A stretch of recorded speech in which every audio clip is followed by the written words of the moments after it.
Bismillahi walhamdulillahi assalatu wassalamu ala rasulillah amma ba'd rabbi shrah li sadri wa yassir li amri wahlul 'uqdatam min lisani yafqahu qawli. Assalamu alaikum wa rahmatullahi wa barakatuh, my dear brothers. Today, inshallah, we will try our best to complete our study of Surah An-Noor and cover the last 20 ayahs from number 45 until 64. But just like every other class, we will go through the key actions from our previous lesson. Very quickly, the first action was related to the believing men. So Allah SWT gave instructions to men and women, and this is related to the overall moral fabric of the society, how morally we should react as individuals, as well as its impact on the overall ethics and morals of the society. So here Allah subhanahu wa ta'ala gave us instructions, say to the believing men to lower their gaze, meaning that they should not look at women. This is related to the desire that Allah subhanahu wa ta'ala has inbuilt between males and females. So we were asked to lower our gaze and guard their chastity, meaning the private parts. They should not get into illegal sexual acts. And Allah subhanahu wa ta'ala is aware of what they do, meaning that shaitan puts this waswasa in our mind that we are alone, so we can do these shameful acts, or we can watch anything dirty or whatever. So Allah subhanahu wa ta'ala is making us aware that Allah subhanahu wa ta'ala knows everything that we are doing, and we will be held accountable.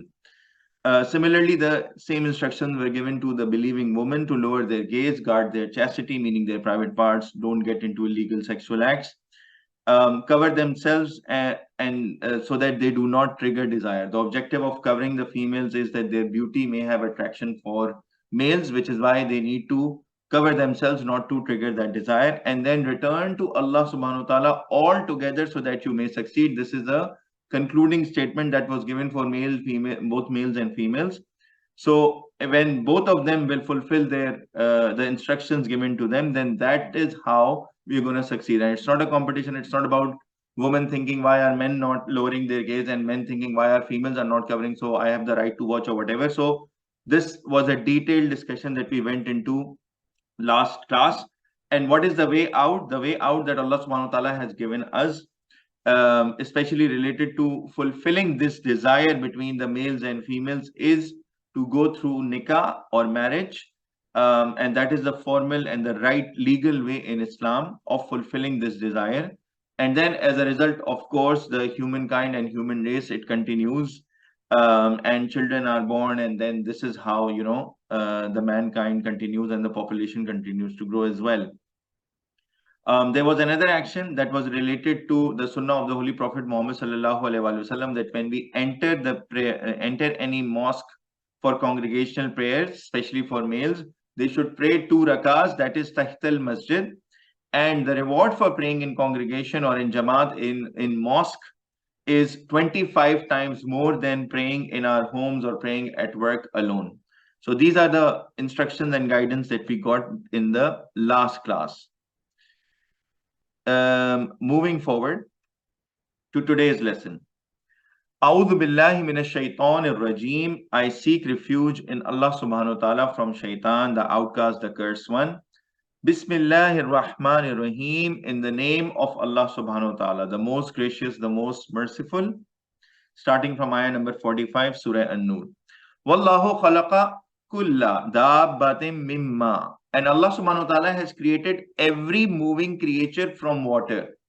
So this is a statement coming, and this is a fact that Allah subhanahu wa ta'ala is stating that all of us are made of water. Now, if you look at your own body, you will feel like, no, this feels so solid.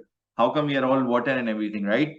And the same, and Allah subhanahu wa ta'ala is saying every moving creature. So it's not just human beings, it's also other animals and all of the creatures and creation of Allah subhanahu wa ta'ala that we see all around in this world. We will get through the explanation of this ayah in the next slide. فَمِنْهُمْ مَنْ يَمْشِي عَلَى بَطْنِ. Of them is a kind who walks on its belly. So if you've seen those lizards who are walking on their belly, or crocodiles, they're crawling on walking. It seems like they're walking on their bellies, right? وَمِنْهُمْ مَنْ يَمْشِي عَلَى رِجْلَيْنِ. And of them who is a kind who walks on 2 legs. Who will tell me what creation walks on 2 legs from Allah subhanahu wa ta'ala? Very simple, straightforward question. Which creation of Allah subhanahu wa ta'ala walks on 2 legs? Yes, go ahead. Unmute yourself. Hello, I cannot hear you. Muhammad Hassan, you have your hand raised. Go ahead. Ashraful Makhlukat, which is us. People, guys, wake up. It was a very simple question. We are the ones who walk on two legs, right? So Allah SWT is mentioning that some of them walk on their bellies and some of them walk on two legs. Jazakallahu khairan, Muhammad Hassan. Thank you so much for the answer. وَمِنْهُمْ مَنْ يَمْشِي عَلَىٰ أَرْبَعٍ. And there is a kind from them who walk on four legs. Who will tell me what creation, what types of creatures walk on four legs? Anyone else other than Muhammad Hassan? I want others to wake up as well. Guys, concentrate. Which are the creatures who walk on four legs that Allah SWT has created? It's a straightforward answer. Guys, can you hear me? Please unmute. Don't reply. Some of you are replying on chats. Okay. So there are many animals. Yes, Ahmed Gul, Sayyid Faiz, Jazakumullahu khairan. Whenever I ask a question, it's better that you unmute and answer quickly. Because on chat, sometimes I miss your answers. Yes, Mahad, Jazakallahu khairan. Animals like tigers, of course. So there are many animals that we see: cats, dogs, tigers, horses, all of these animals that are walking on four legs, right? So Allah SWT is giving us these examples. Allah SWT is showing the signs that He has created of the creation.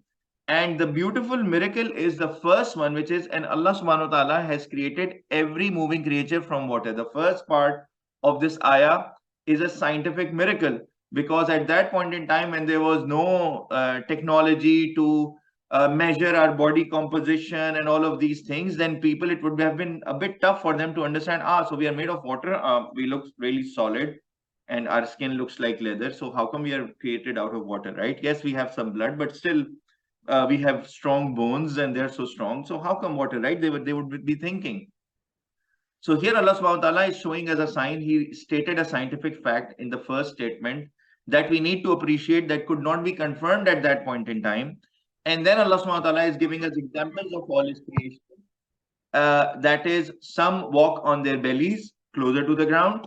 Some are walking on two legs like human beings. Some are walking on four legs like cats, dogs, tigers, horses, and all of them. يَخْلُقُ اللَّهُ مَا يَشَاءُ. And Allah subhanahu wa ta'ala creates what He wills. He is the creator. No one can dictate what to create and not to create. No one can say, why Allah subhanahu wa ta'ala created mosquitoes? Why Allah subhanahu wa ta'ala created this? We don't know the benefit that they have.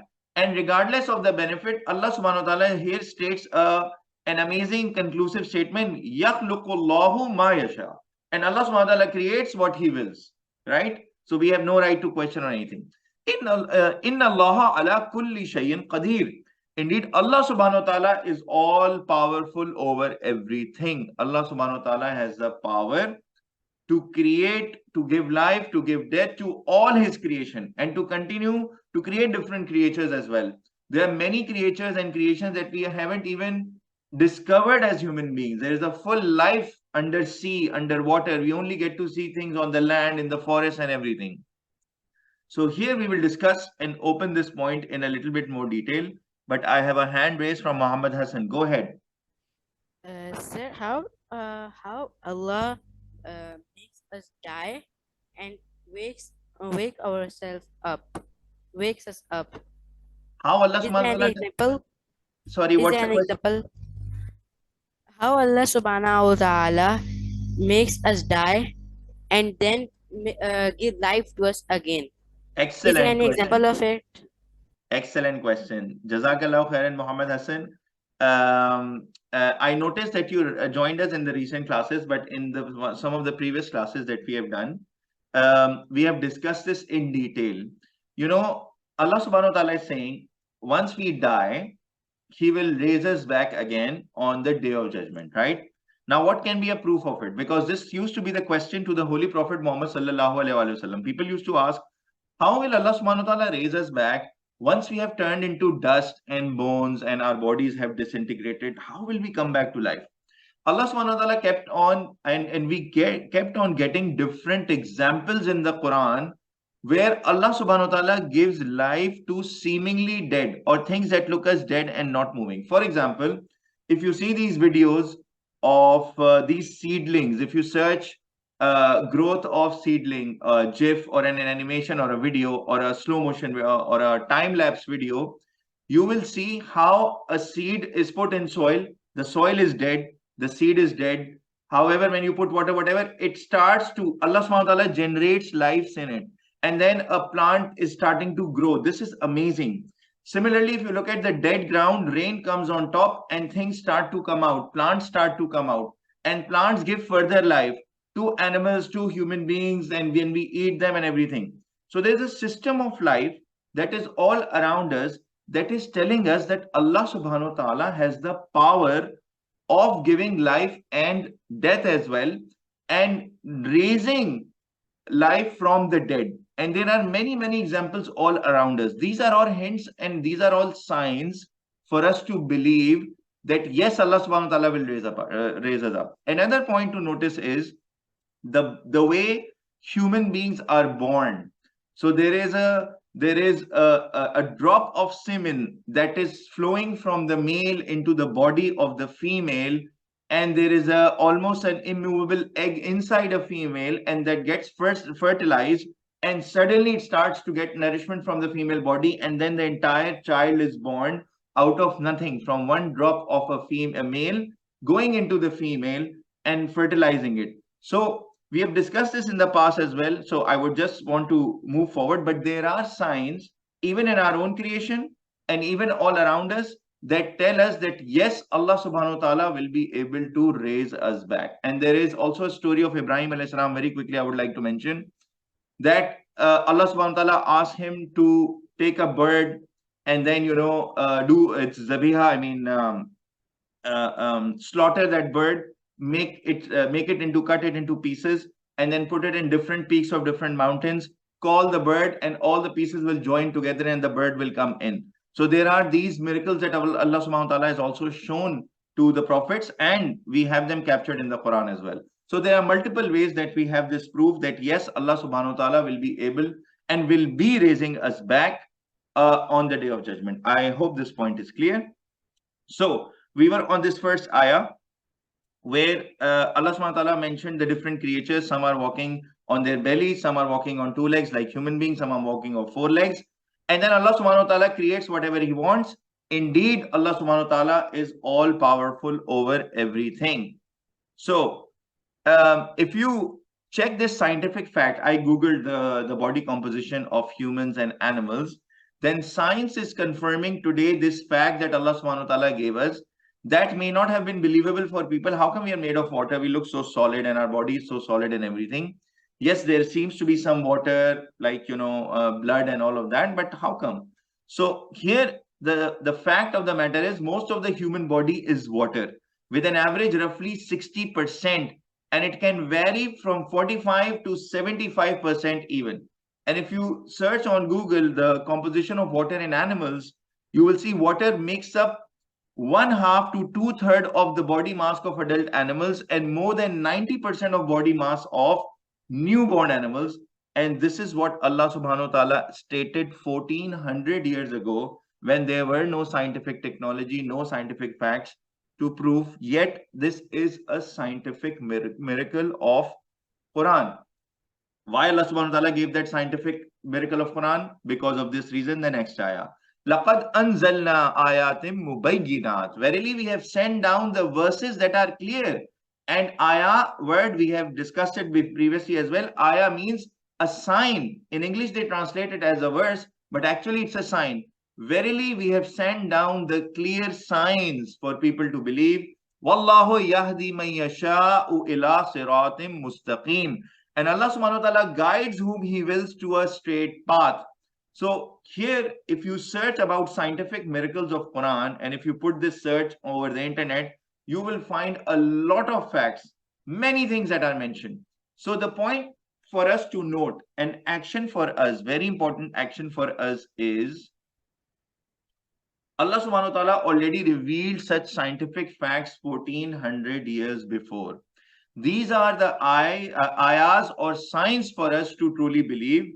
So action for us is we have to become true believers, meaning we have to believe and follow the guidance to become better practicing Muslims every day. So this is an action on us, coming out from from the first two ayahs that we went through today. وَيَقُولُونَ آمَنَّا بِاللَّهِ وَبِالرَّسُولِ وَأَطَعْنَا ثُمَّ يَتَوَلَّى فَرِيقٌ مِّنْهُم مِّن بَعْدِ ذَلِكَ وَمَا أُولَٰئِكَ بِالْمُؤْمِنِينَ. And they say, we believe in Allah subhanahu wa ta'ala and the messenger and we obey, then they turn away. This is very, very important. So Allah subhanahu wa ta'ala is saying that there are people who were there at the time of the Holy Prophet Muhammad sallallahu alaihi wasallam, and they used to say that yes, we believe in Allah subhanahu wa ta'ala and we are believing in the messenger as well, the Holy Prophet Muhammad sallallahu alaihi wasallam. But then they used to turn away. يَتَوَلَّى فَرِيقٌ مِّنْهُم مِّن بَعْدِ ذَلِكَ. Then turns away a party of them after that. وَمَا أُولَٰئِكَ بِالْمُؤْمِنِينَ. And those are not the believers, right? Yes, so somebody just mentioned on chat, Mahat Bhatt, that sir, I thought that human beings are made of dirt and sand. Yes, we are made of clay, and Allah subhanahu wa ta'ala also mentioned that material in the Quran as well. But the majority of our bodies are also made up of water. So there can be, like, let's say when you're cooking something and you're cooking, I don't know, some food, you mix in different ingredients.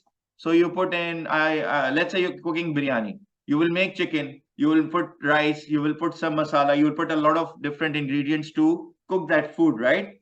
But however, one of the ingredient can be more than the other. So Allah subhanahu wa ta'ala has also mentioned that yes, human beings are made from clay. So you're right, Jazakallahu khairan. And Allah subhanahu wa ta'ala is saying the bigger ingredient that is used to make the human beings is water. And now science is also proving that yes, we are made also of water.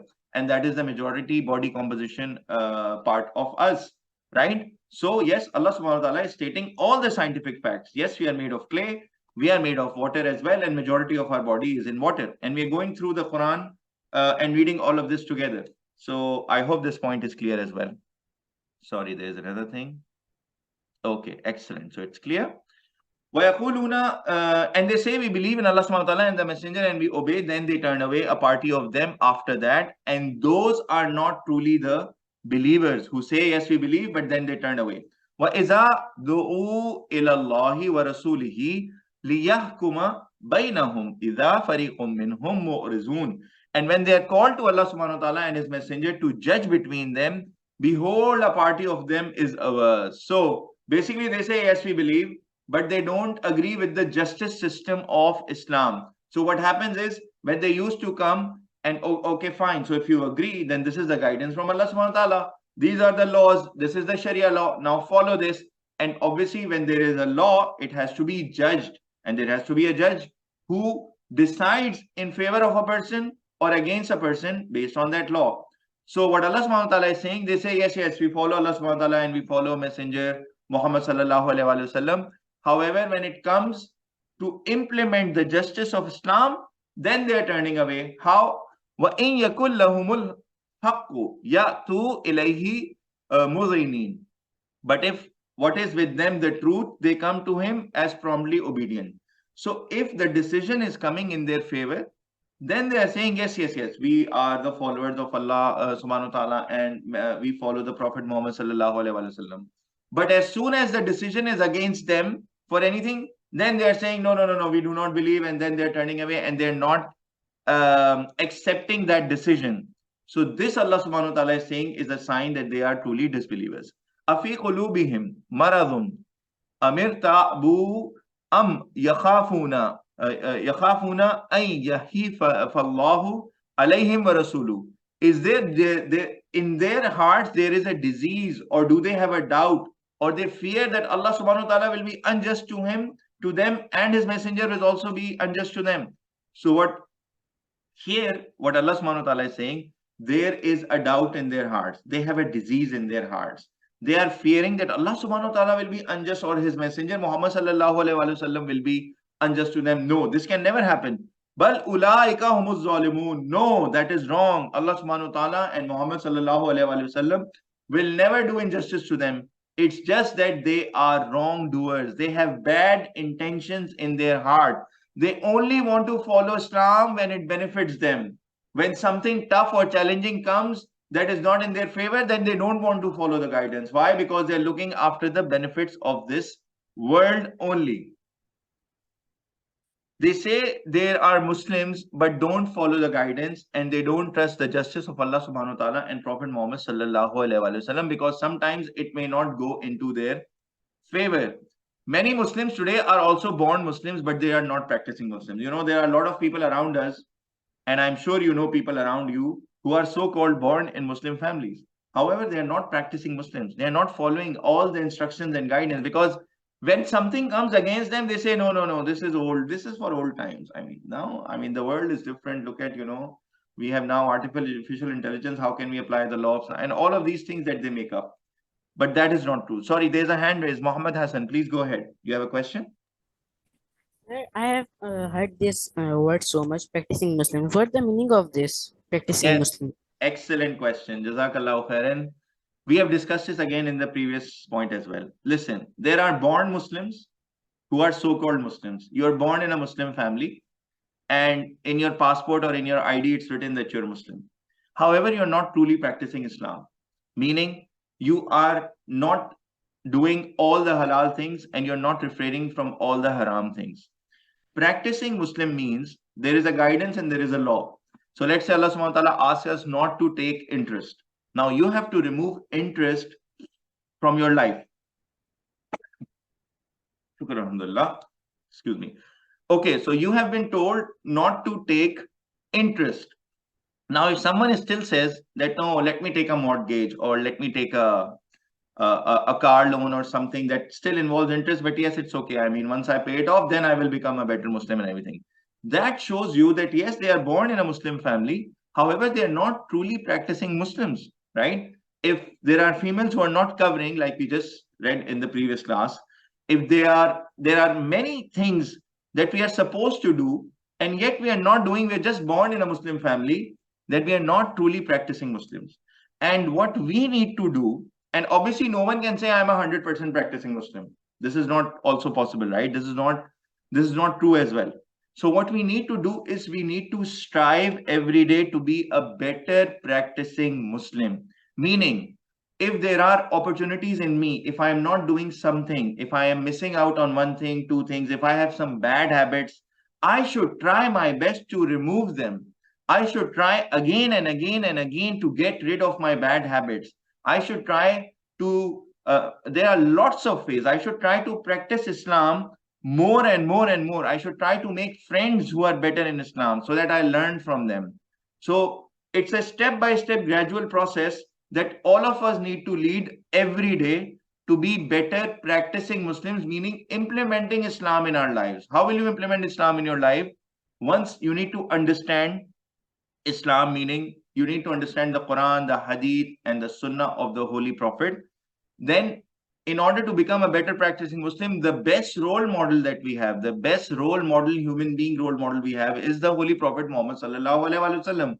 So, if you try to learn what were the Sunnah of the Holy Prophet, how he used to conduct his life, how he used to conduct his family matters, how he used to conduct the matters of governance, matters outside, how he used to treat his friends, how he used to run the entire state of Islam, then we can continue and become better and better practicing Muslims. The more we follow his life, the more we follow how he used to live, that is another way of becoming a practicing Muslim.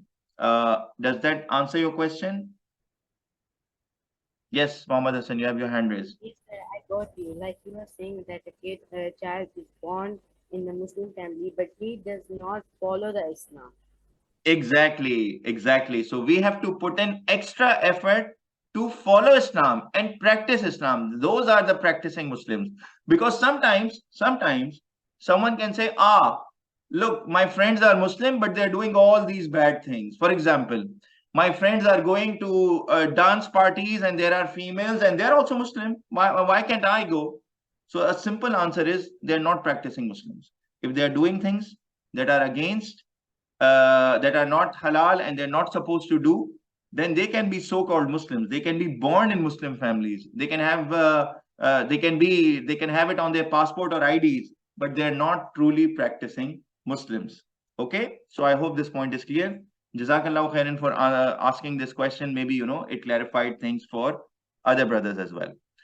So this is the action that we just discussed. We have to purify our hearts. We have to truly believe in the guidance which is in the Quran and the Hadith and Sunnah of the Holy Prophet Muhammad sallallahu alaihi wasallam and become better practicing Muslims every day. We just discussed this. Thanks to the question from Muhammad Hassan, Jazakallahu khairan, that this point was clarified in detail. Moving forward. إنما كان قول المؤمنين إذا دعوا إلى الله ورسوله ليحكم بينهم أن يقولوا سمعنا وأطعنا. Only is a statement of the believers when they are called to Allah subhanahu wa ta'ala and his messenger to judge between them is that they say, yes, we hear and we obey. This is the way of believers. So earlier we saw that there are non-believers, disbelievers, wrongdoers. When they are called, they say, yes, yes, we believe Allah subhanahu wa ta'ala, yes, yes, we believe in the Holy Prophet Muhammad sallallahu alaihi wasallam. However, they are not following the guidance. They are not following the verdict that is given for them or the decision that is made for them. They are not following that. However, the believers, what do they say? They say, Samena wa ta'ana. We hear and we obey. This is the mindset. The moment you hear an instruction and that is in line with Islam, in line with the guidance, you have to follow. If there is a law that is getting implemented on you, you have to follow, regardless of there can be some, let's say, a challenge that you may face from a worldly standpoint, but still it is better for you. There are a couple of things in chat. So you should also celebrate Islamic events, or we can celebrate others too. The question is related to celebrating events. I think a very clear guide again for us is whatever events were celebrated and followed by the Holy Prophet Muhammad sallallahu alaihi wasallam and his companions, we as Muslims would be following those. And whatever are events from other religion and others, we don't need to follow them because they don't take us closer to Allah subhanahu wa ta'ala or closer to Islam. We are Muslims, we have our own identity, we have our role model to follow our lives. We don't need anything else because anything else can then pollute the original spirit of a Muslim or Islam. So which is why we don't need to go there. That's a short answer overall from a conceptual standpoint. And then of course, if there are detailed questions, you can continue to ask them. Excellent. Moving forward. So they are the ones who say we hear and we obey. Ulaika humul muflihun, and those are the ones who are truly successful. وَمَنْ يُطِيعِ اللَّهَ وَرَسُولَهُ وَيَخْشَى اللَّهَ وَيَتَّقْهِ فَأُولَٰئِكَ هُمُ الْفَائِزُونَ. And whoever obeys Allah subhanahu wa ta'ala and his messenger and fears Allah subhanahu wa ta'ala and is conscious of him, then they are the ones who are the successful ones. This is a beautiful ayah that is telling us the recipe for success. You know, a lot of people ask, what is the recipe of success of this life? What is the recipe of success? How can I be successful in this life and also as hereafter? For a Muslim, success is not just for this life, because the measures of success are very basic here in this life, right? So we say, a person is successful if they have a big house, if they have a big car, if they have a great job, and if they have kids, and you know, they are living a so-called happy whatever life in this world, only from a worldly standpoint. However, as Muslims, we are also conscious about our hereafter. It's not like that we can get the wealth and money whichever way we do, corruption, bribery, and whatever, you know. It's not that. For a Muslim, we are also conscious about our hereafter, and Allah SWT is giving us the beautiful recipe of success. And here it is in front of us. Let's discuss it a little bit. So what was mentioned in the ayah? Obey Allah subhanahu wa ta'ala and Prophet Muhammad sallallahu alaihi wasallam. It cannot be some people say, for us Quran is the only thing and Hadith, no, we are not sure, and which one to go for, Sahih and all of that. No, there is a collection of Sahih Hadith and Sunnah of the Holy Prophet Muhammad sallallahu alaihi wasallam who clearly tell us and who clearly explain the guidance that is there in the Quran. So we have to use both. So Allah subhanahu wa ta'ala clearly said in that ayah, and it is mentioned here, and whoever obeys Allah and his messenger, yuti Allah wa rasulahu, and messenger. So we cannot just leave the hadith and the sunnah and all of this and say, no, only Quran. No, as Muslims, we have to look at both, because the hadith and the sunnah of the Holy Prophet Muhammad sallallahu alaihi wasallam, they explain us what we are supposed to do. The second part of the ayah, fear Allah subhanahu wa ta'ala and be conscious of him. Now, who will tell me what is the meaning of being conscious or being conscious of Allah subhanahu wa ta'ala? Anything that comes to your mind. What is the meaning of being conscious? Yes, Muhammad Abdullah, go ahead. You have your hand raised. Sir, it is like being conscious means like knowing that Allah is watching you and Allah knows everything you're doing. Brilliant answer. Jazakallah khairin. And you already gave away what I was supposed to say. Yes, Aziz, you have your hand raised. Go ahead. I was gonna say the same thing, but like being conscious of Allah means like you know that Allah is watching you, and you know that Allah is like protecting you and watching you. You would also think about like how He's protecting you and how He's sustaining you, and you would also be conscious about like your actions too, that He's watching everything you do, whether you're in your home or you're inside like on a stage. Allah's still watching you, and also that being conscious of Allah is like being conscious that Allah is always looking at you, He's always protecting you, and nothing bad can happen unless Allah wills. Jazakumullah khairan. Thank you so much. The both of you already presented the upcoming slides, so I will just move fast forward.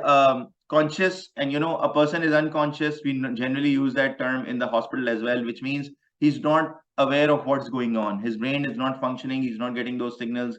He's not watching, and his brain is not making aware of surroundings. This is the definition of unconscious.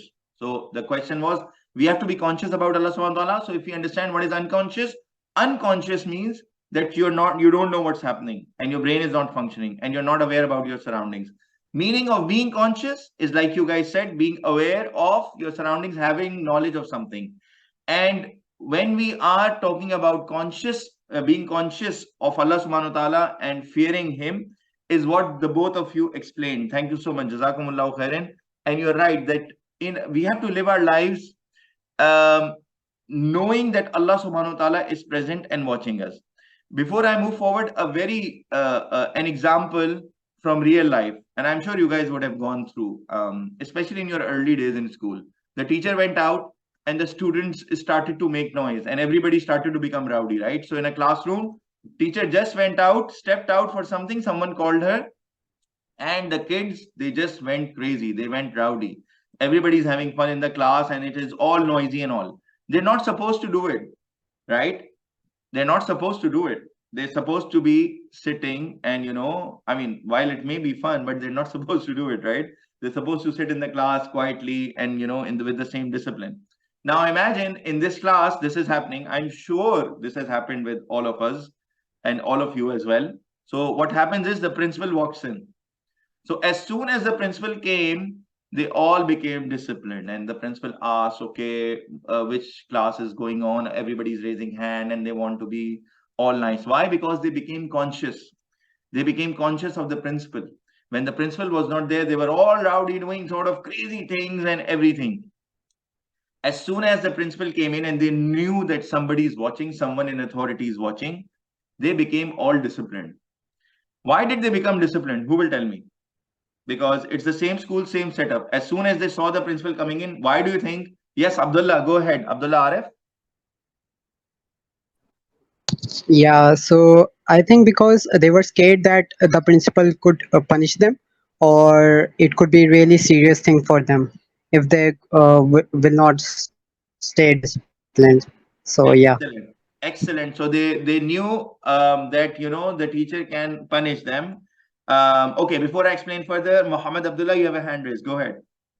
Yes, like if the principal comes and sees them roaming around and shouting, so then a lot of things the principal can expel them or other stuff.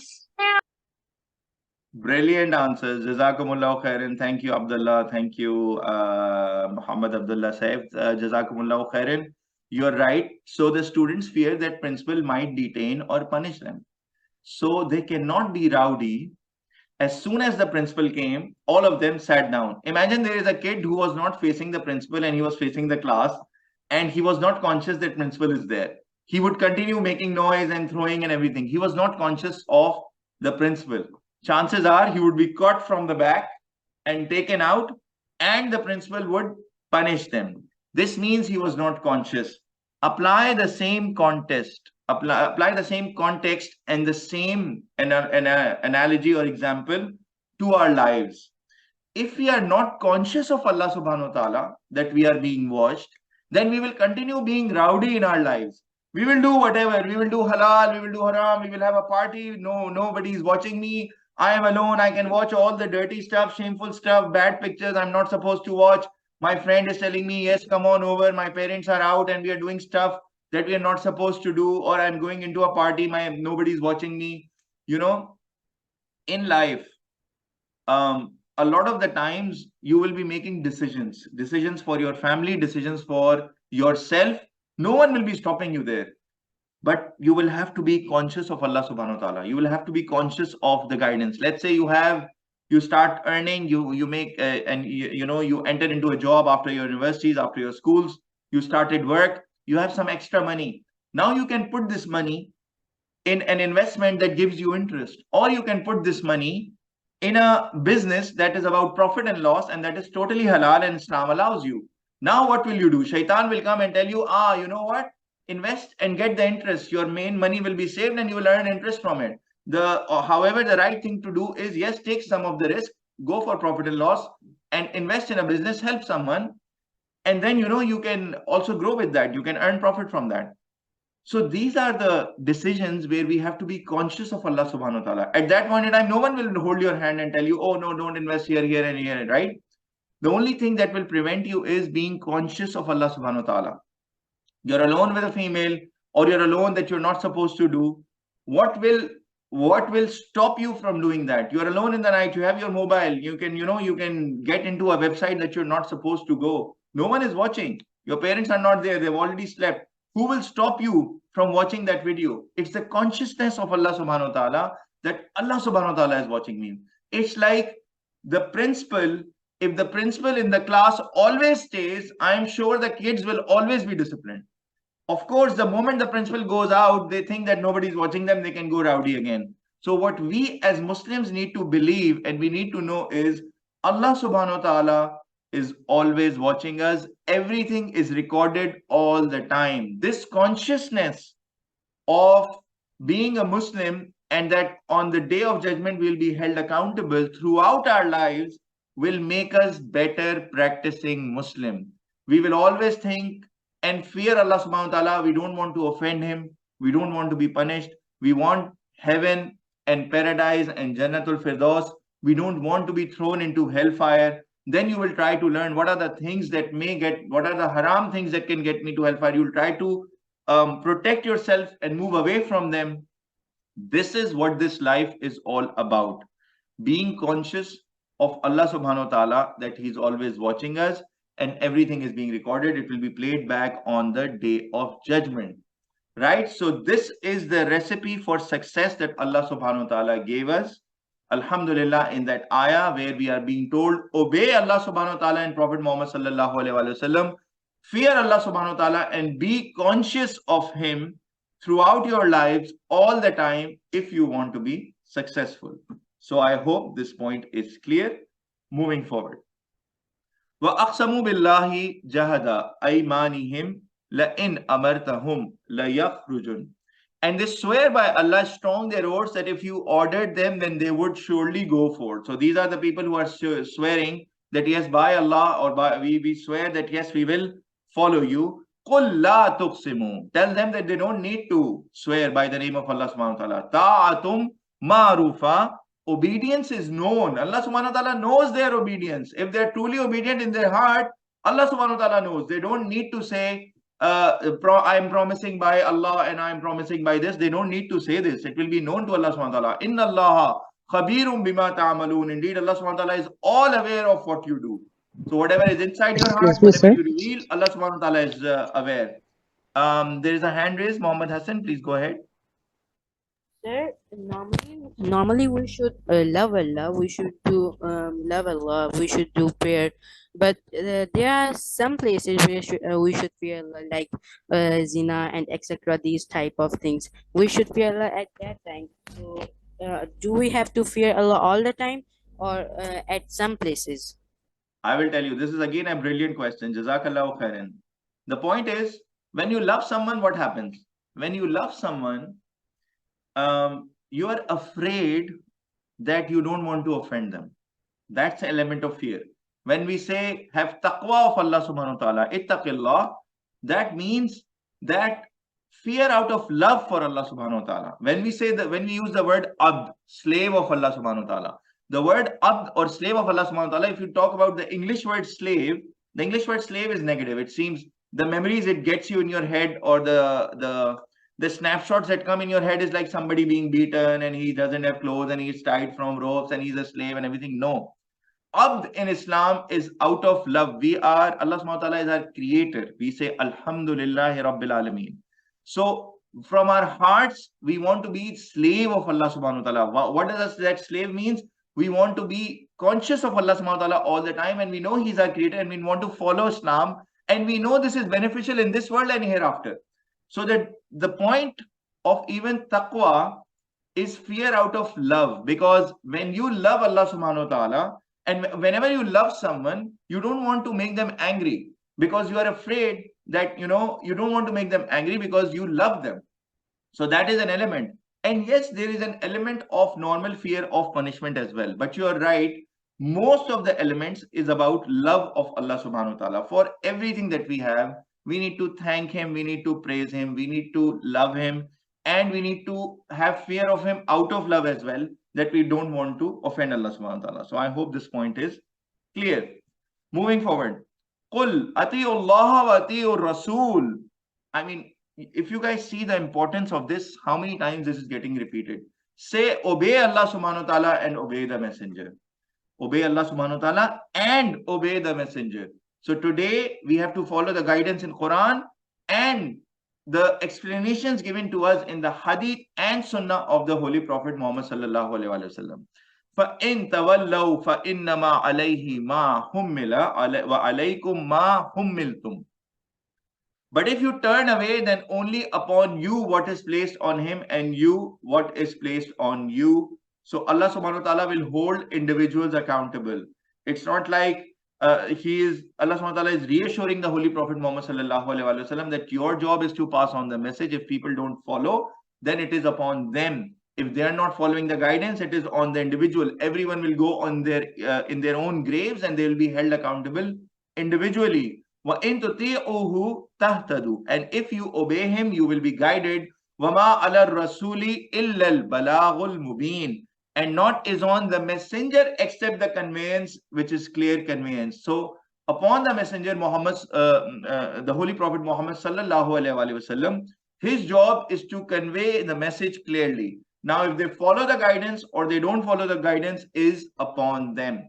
So here, this is again a very conclusive yet explanatory ayah that is telling us, Qul ati'u Allah wa ati'u Rasul. Now, if they follow, it is good for them. If they don't follow, it is bad on them. You have nothing. So it's not the responsibility of the Holy Prophet Muhammad sallallahu alaihi wasallam. He will not be held accountable for other people's actions, and if they followed or not followed. وَعَدَ اللَّهُ الَّذِينَ آمَنُوا مِنْكُمْ وَعَمِلُوا الصَّالِحَاتِ لَيَسْتَخْلِفَنَّهُمْ فِي الْأَرْضِ كَمَا اسْتَخْلَفَ الَّذِينَ مِنْ قَبْلِهِمْ. Allah subhanahu wa ta'ala has promised those who believe among you and do righteous deeds, surely He will grant them succession in the earth as He gave succession to those who were before them. So yes, you will be successful in this world like previously those people who followed the guidance. وَلَا يُمَكِّنَنَّ لَهُمْ دِينَهُمُ الَّذِي ارْتَضَىٰ لَهُمْ وَلَا يُبَدِّلَنَّهُمْ مِنْ بَعْدِ خَوْفِهِمْ أَمْنًا. And He will surely establish that for them their religion, which He has approved for them, meaning Islam. And surely He will change for them after fear security. So He will change the situation. Today they are fearful of practicing Islam, and they are fearful of the pagans and the chiefs and Makkah and who are oppressing them. But Allah subhanahu wa ta'ala will change the situation and bring them into peace and security out of fear. So the situation will change in favor of Muslims. Tell them to, stay strong in their religion. يَعْبُدُونَنِي لَا يُشْرِكُونَ بِشَيْءٍ. For they worship me and they do not associate with me anything. They only follow the guidance and instruction from Allah subhanahu wa ta'ala. They are not afraid of anyone else.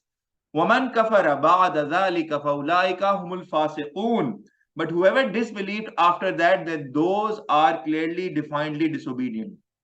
Once Allah subhanahu wa ta'ala has changed the situation and they have come into peace now, then if somebody again becomes a wrongdoer or doesn't believe or doesn't accept the guidance, then surely they are the defiantly disobedient, meaning they continue to be disobedient as well. وَأَقِيمُوا الصَّلَاةَ وَآتُوا الزَّكَاةَ وَأَطِيعُوا الرَّسُولَ لَعَلَّكُمْ تُرْحَمُونَ, and establish the prayer and give zakat and obey the messenger Prophet Muhammad sallallahu alaihi wasallam, so that you may receive mercy of Allah subhanahu wa ta'ala.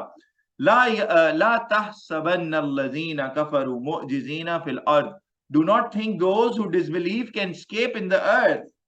Those people who disbelieve, they should not think that they can oversmart, they can outsmart, and they can do whatever, they can get away, they can be sneaky from Islam, and they can give, they can deceive the Prophet, they can deceive Islam itself and say, we waited the guidance and I'm so smart. So all of these things, they cannot escape. Allah subhanahu wa ta'ala will hold them accountable on the day of judgment. وَمَا وَهُمُ النَّارِ. Their abode will be the fire. وَلَبِئْسَ الْمَصِيرِ. It is a wretched destination. Destination is what? Destination is some place where you finally reach. It is the end point. So you start your journey and then there is an end point. This life is a journey. We are going through this test. And then there can be two destinations. One can be the heaven, the other one can be the hellfire. Allah subhanahu wa ta'ala is saying the fire, hellfire is a wretched destination. And by the word destination, it means no one will be able to get out of it as well. So disbelievers can never escape. Their abode will be fire, which is a wretched destination. For us, the lesson from this is we better correct our lives before it's too late. Meaning, before our death. And time of death is not known. We can die anytime, regardless of age, regardless of gender, regardless of whatever. They put in a lot of probabilities and averages, life expectancy, 65 years, 75 years, whatever. But we know anyone can die anytime. One can get into a disease, one can get into an accident, anything can happen. So for us, when we don't know the time of death, that is the time out, right? So there is a test, exam going on this life. If we will do good deeds or bad deeds, this time will run out any moment and our lives will be cut short. And we will go back to Allah subhanahu wa ta'ala. So we better correct our lives so that we can avoid and stay away from this wretched destination. May Allah subhanahu wa ta'ala protect us from hellfire. Allahumma ajirni minan nar. Moving forward. Ya ayyuhallazina amanu liyasta'dhinkumul lazina malakat aymanukum wallazina lam yablughul huluma minkum thalatha mar'at. Now there is a specific instruction coming in to protect the privacy of couples like husband and wife. How Allah subhanahu wa ta'ala is saying, O you who believe, let ask your permission from those who possess with your right hands and those who have not reached puberty among you 3 times. So in a household, normally, the servants, so those who are possessed with your right hands means that those who are your servants, those who are in your house as servants, and those who have not yet reached puberty means the kids in the house.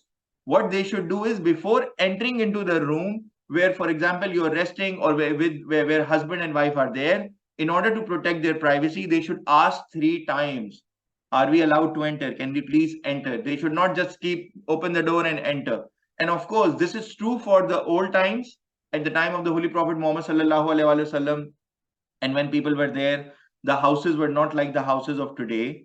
So they did not have that seclusion, those rooms. So maybe they had this cloth hanging down or a piece hanging down just to separate the rooms. And there the people were supposed to ask before entering as well. And this is applicable today as well. In our rooms, we have good privacy and, we have the doors and everything. So normally they are closed and they may be open. So whenever you're about to enter, you need to give them privacy and you need to ask for permission. The servants, as well as the kids or the younger ones who are there in the household, all are supposed to ask for permission before entering the room. Okay, there is a chat. So like if we pass the exam, our destination will be heaven. If we fail the exam, our destination will be hell. Correct. Thank you so much, Mahad. This is what I was saying earlier part of the explanation. Jazakallahu khairan. It's like an exam, exactly, this life. And if you stay conscious, so now if you connect the previous discussion, if you're conscious of Allah subhanahu wa ta'ala, and if you're always thinking how we can please him, and if we continue correcting our lives, if we don't do anything that is harmful, anything haram and everything, then we can definitely protect ourselves and pray to Allah subhanahu wa ta'ala to enter into heaven versus hellfire. Okay, good. So here a specific instruction, ask permission before you go in 3 times. Min qabli salatil fajri wa hina tazauna thiyabakum min zahirati wa min ba'di salatil isha. So there are 3 times that you should specifically ask permission before entering into the room. There are 3 times that Allah SWT has defined. One is before the dawn prayer, early morning. The other one is during noon time, when the sun is at its peak. At that point in time, obviously it used to be really hot. So people used to take away some of the extra clothes for them just to cool off a little bit. So it is better to ask permission before you go in. And the third time was after Salat al-Isha, meaning after late night, when they may be having their moment of privacy. So you're not supposed to enter unless you have asked permission 3 times, and you need to wait outside. Salasu awratil lakum. These are the 3 times of privacy for you, meaning for the couple. Laysa alaykum wala alayhim junahum ba'dahun. So not on you and not on them any blame after that. So other than this time, yes, they can come and they can, they can go. Tawafuna alaykum ba'zukum ala ba'az. As moving about among you, some of you among others. So it is okay to intermingle and move around and talk and everything. Kadhalika yubayyinullahu lakumul ayat. Thus Allah SWT makes clear for you all his signs, all his ayat. Wallahu alimun hakim. And Allah SWT is all knower and all wise. Allah SWT knows how we should operate. He has the absolute knowledge. So he's giving us all these detailed guidance, because then it can avoid a lot of negative situations. So these are the instructions that we need to follow. وَإِذَا بَلَغَ الْأَطْفَالُ مِنْكُمُ الْحُلُمَ فَلْيَسْتَأْذِنُوا كَمَا اسْتَأْذَنَ الَّذِينَ مِنْ قَبْلِهِمْ. And when the children reach among you the puberty, when the children also become older, then let them ask permission those who were before them. They should also ask permission before entering into your room. كَذَلِكَ يُبَيِّنُ اللَّهُ لَكُمْ آيَاتِهِ وَاللَّهُ عَلِيمٌ حَكِيمٌ. Thus Allah SWT makes for you his ayahs, clear verses, and Allah SWT is all knower and all wise. There is a hand raised. Abdullah Arif, please go ahead. Yes, sir. I wanted to ask that if someone who has reached puberty or not, if he asks like first time, okay. So if he gets a response, so still he has to ask 3 times, or is it not necessary? No, that was the maximum number of times. So if first time you ask and you get the response, then you get in. It is about, when you ask, can I come in? And there is no response, then you need to wait. Then you ask, can I come in? Still wait. Then you ask, can I come in? So 3 times wait. If there is no response, then you go away and then you come back later. Okay? That's the instruction. And obviously, if you get the response the first time, second time, of course, then you can enter. Muhammad Hassan Abdullah, you have a hand raised. Go ahead. Sir, how long should we wait? I think it can be a few seconds. You just need to, obviously, we need to understand how we are operating and how we are living together. So you can wait for a little bit and then you can ask. So, but this is the way, we need to understand the big objective. The big objective is to protect the privacy of the couple. This is very important. So the children and the servants and other people in the house are being taught to respect that privacy. So maybe that, you will ask the first time and you'll be asked to enter. So it's not like there is a stipulated time, and there was nothing that was mentioned here that, you need to wait for 1 minute or 2 minutes or set your clock and, alarm. No, not like this. Obviously, you can check. If you don't get the response, you go back, you come in after later. So this is something that you can manage, right? So you are living in a household. Anyways, moving forward. So this was the action. Kids and servers should ask permission 3 times before entering the room of a husband or a wife or a couple, during 3 times of privacy that Allah SWT mentioned: before Fajr prayer, which was before dawn time; at noon time, which was, people used to take off their clothes and just cool off a little bit; and after Isha during night. Of course, these days, people have air conditioners and they have fans and this and that. So this may not happen today, but still, this is the guidance coming in Quran. We have to follow. The big point is we have to manage the privacy of the couple who may be in their room, and this has to be respected in that way. So I hope the point is clear. Moving forward.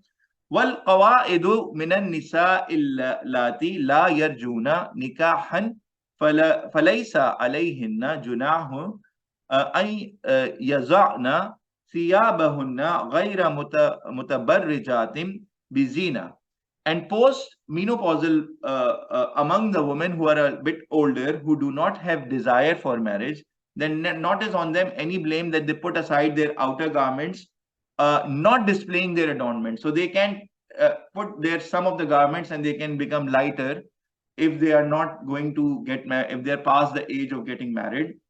وَأَن يَسْتَعْفِفْنَا خَيْرٌ لَهُنَّ وَاللَّهُ سَمِيعٌ أَلِيمٌ. And that they modestly refrain is better for them. As much as they are modest and as much as they try to protect and not display their beauty and all of this, it's better. The more moderate they are and the more conservative they are in their dressing and they are more conscious of covering themselves, it is better for them. Wallahu Samiun Alim, and Allah subhanahu wa ta'ala is all hearer, all knower.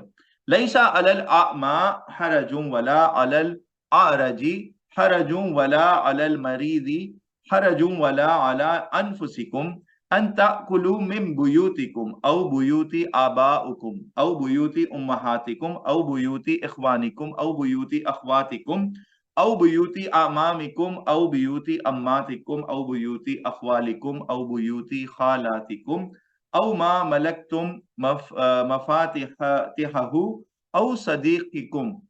So here Allah subhanahu wa ta'ala is giving a very specific instruction. There is not any blame, or it is allowed for the blind person, for the lame person, for the sick person, on yourselves, that you eat from your houses or houses of your father. So this is a specific instruction coming about, again, the social part of our lives, where people are being told that yes, you can eat in each other's houses and you can have food and you can share your food within you. Obviously, you can do it in your houses, on your father's houses, on your mother's houses, houses of your brothers. So the word that got repeated in this ayah, that when I was reciting buyuti means houses, buyut, or houses of your sisters, or houses of your paternal uncles, or houses of your paternal aunts, or houses of your maternal uncles or maternal aunts, and for what you possess its keys, or your friends. So if it's okay for you to have food amongst with how all these people and at their houses. Yes, Muhammad Hassan Abdullah, you have your hand raised. Go ahead. So, what's the meaning and difference between paternal and maternal? So it's from your mother's side and your father's side. This is the difference between the two. So all your aunts and uncles, like, from your mother's side as well as your father's side. So, okay, clear. So, Laisa alaykum junahun an ta'kulu jami'an aw ashtata. Not is on you any blame that you eat together or separately. So you can do that. You can eat together or you can even eat separately. فَإِذَا دَخَلْتُمْ بُيُوتًا فَسَلِّمُوا عَلَىٰ أَنفُسِكُمْ تَحِيَّةً مِّنْ عِنْدِ اللَّهِ مُبَارَكَةً طَيِّبًا. But when you enter houses, then greet on yourselves a greeting from Allah subhanahu wa ta'ala that is good and that is blessed. كَذَلِكَ يُبَيِّنُ اللَّهُ لَكُمُ الْآيَاتِ لَعَلَّكُمْ تَعْقِلُونَ. Thus Allah subhanahu wa ta'ala makes for you the ayahs or the signs or the verses clear so that you may understand. There is an explanation regarding this ayah in Tafsir Ahsan al-Kalam. If there is nobody in the house, say Assalamu alayna wa ala ibadillahi salihin. Peace be upon us and on the righteous slaves of Allah subhanahu wa ta'ala. When you're entering a place, there is no one, then this is the greeting that you're supposed to say. That puts peace upon you and other slaves of Allah subhanahu wa ta'ala. Moving forward, إِنَّمَا الْمُؤْمِنُونَ الَّذِينَ آمَنُوا بِاللَّهِ وَرَسُولِهِ وَإِذَا كَانُوا مَعَهُ عَلَىٰ أَمْرٍ جَامِعٍ لَمْ يَذْهَبُوا حَتَّى يَسْتَأْذِنُوا. Only the believers are those who believe in Allah subhanahu wa ta'ala and His Messenger, and when they are with Him for a matter of collective action, then they do not do it unless they have asked for His permission. So the Holy Prophet Muhammad sallallahu alaihi wasallam is the leader. So there has to be a respect of the leader. When they are all together and so they should ask his permission to go or not go. For example, they're going on a journey or they're about to do a task. They should wait for his instruction. They should not just carry it out from themselves. There's a lot of discipline in Islam. There's a lot of discipline and there's a lot of respect of the ruler. And here, the person who was leading the ummah was the Holy Prophet Muhammad sallallahu alaihi wasallam. So here Allah subhanahu wa ta'ala is saying that if you are a believer, then you have to follow and wait for the instructions, especially when you're about to do something collective. Inna allazina yasta'dhinunaka ulaika allazina yu'minuna billahi wa rasuli. Indeed, those who ask your permission, those are the ones who believe in Allah and His Messenger Muhammad sallallahu alaihi wasallam. فَإِذَا اسْتَأْذَنُوكَ لِبَعْضِ شَأْنِهِمْ فَأْذَنْ لِمَنْ شِئْتَ مِنْهُمْ وَاسْتَغْفِرْ لَهُمُ اللَّهِ. So when they ask your permission for some of their affairs, then give them the permission to whom you will among them and ask forgiveness for them of Allah subhanahu wa ta'ala. Inna Allah ghafurur rahim. Indeed, Allah subhanahu wa ta'ala is of forgiving and most merciful. This last part was the instruction for the Holy Prophet Muhammad sallallahu alaihi wasallam.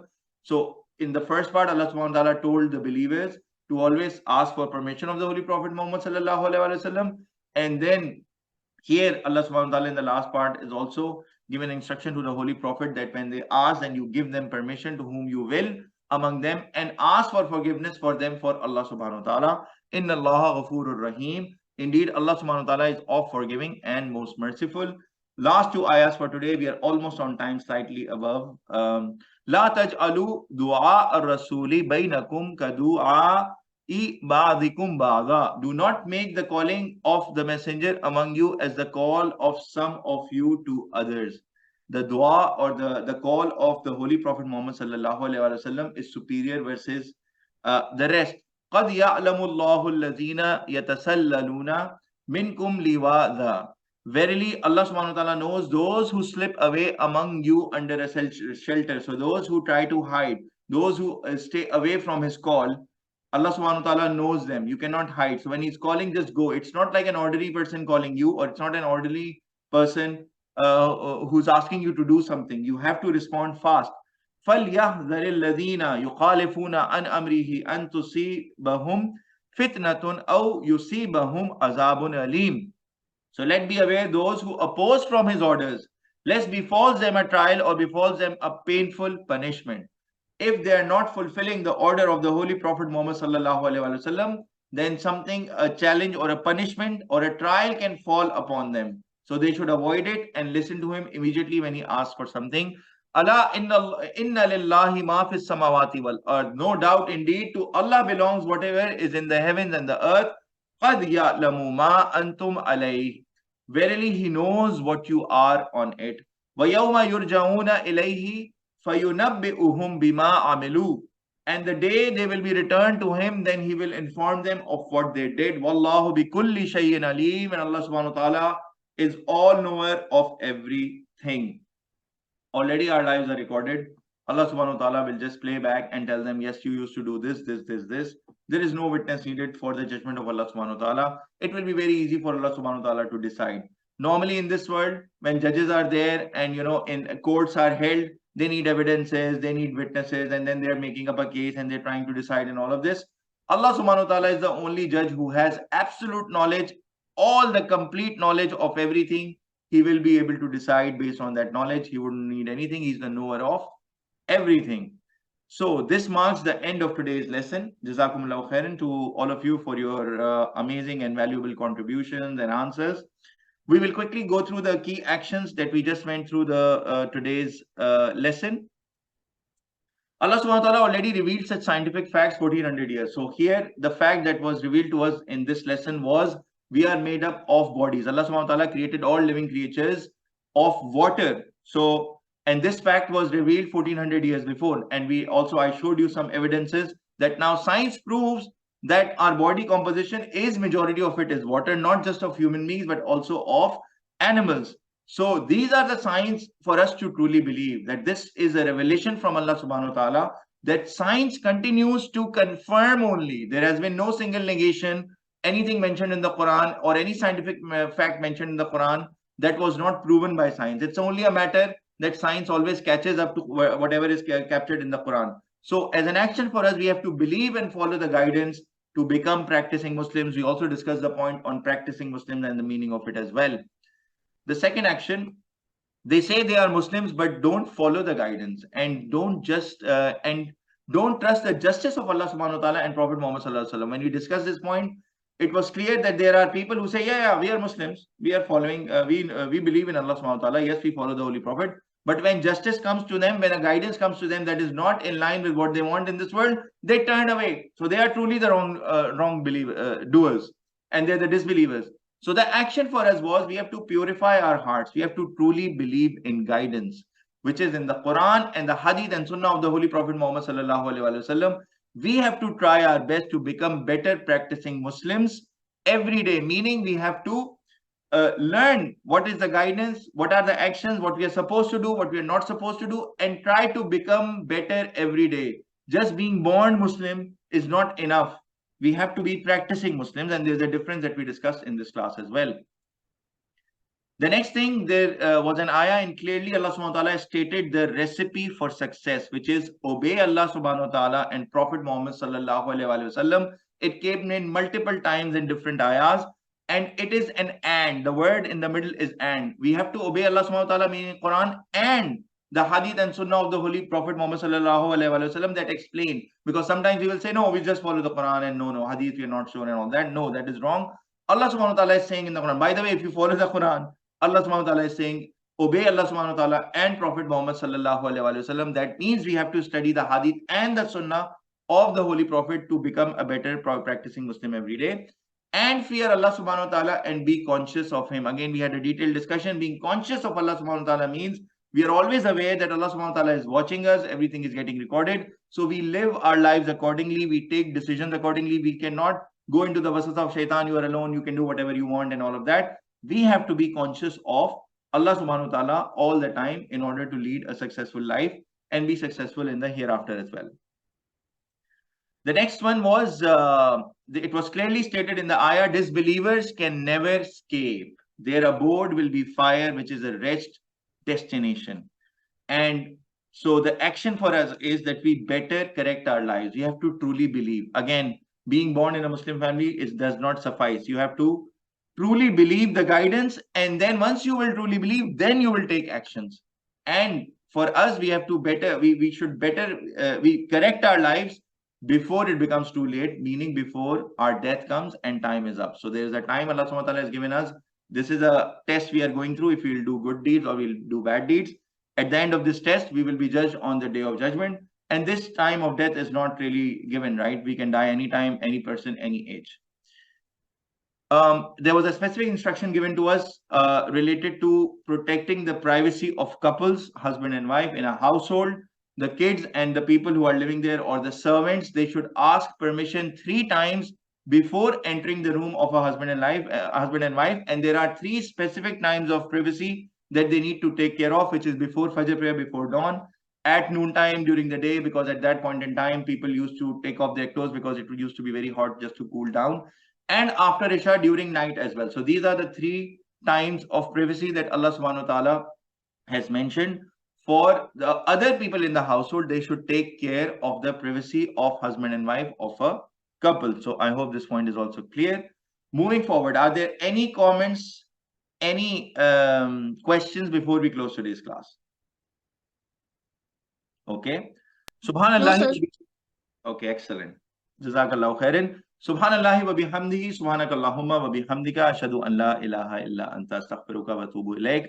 Purity belongs to Allah subhanahu wa ta'ala. All praise be to Him. Purity belongs to you, O Allah, and all praise be to you. I bear witness that there is none worthy of worship besides you. I beg forgiveness from you and I repent before you. Assalamu alaikum wa rahmatullahi wa barakatuh, my dear brothers. Inshallah, I will see you next week, same time.